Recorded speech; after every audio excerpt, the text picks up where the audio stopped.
కూడా కిరీటాలు కూడా ఈ రోజు తెప్పించడానికి కారణం ఏంటంటే ఆ మహాలక్ష్మీదేవి యొక్క హవన ద్రవ్యాన్ని తాకించడం జరుగుతుంది కాబట్టి ఆ యొక్క హవనంలో ఉన్న శక్తిని కూడా ఆ అమ్మవారి నుంచి ఆ హోమంలో నుంచి కిరీటాలకి స్వామివారి కిరీటానికి ఆ శక్తిని ఆహ్వానించడానికి తీసుకురావడం జరిగింది. అలాగే ఇంకా తీసుకొచ్చినటువంటి వారందరూ కూడా రేపు ప్రతిష్ట అయిపోయిన తర్వాత 16 రోజుల పండుగ లోపల ఎప్పుడైనా సరే అలంకారం చేసుకోవచ్చు, ఇబ్బంది లేదు. ఎందుకంటే రేపటి రోజున నిజ విరాట్ రూప దర్శనం అని చెప్పేసి స్వామివారు ఎలా ఉన్నారో వస్త్రాలు కట్టి అలాగానే దర్శనం ఇవ్వడం జరుగుతుంది. కాబట్టి మొదటి రోజున అలంకారాలన్నీ కూడా మామూలుగా తీసుకొచ్చినా గానీ అలంకారం చేయడం జరగదు.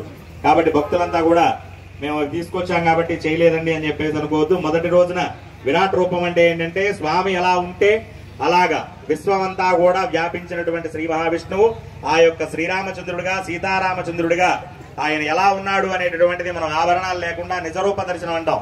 మనం తిరుమల వెళ్ళినప్పుడు నిజరూప దర్శనం అని చెప్పేసి గురువారం నాడు నిజపాద దర్శనం, నేత్ర దర్శనం అని చెప్పేసి ఒక్కొక్క రోజున ఒక్కొక్క విశేషమైనటువంటి దర్శనం ఇవ్వడం జరుగుతుంది. అలాగా రేపటి రోజున స్వామివారి విశేష విరాట్ రూప దర్శనం ఉంటుంది కాబట్టి రేపటి రోజున అలంకారాలు ఏవి కూడా చేయడం జరగదు. కాబట్టి భక్తులంతా కూడా ఇది గమనించగలరు.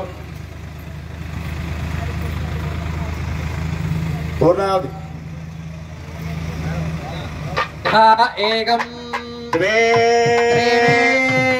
చత్వారి పంచ సప్త నవ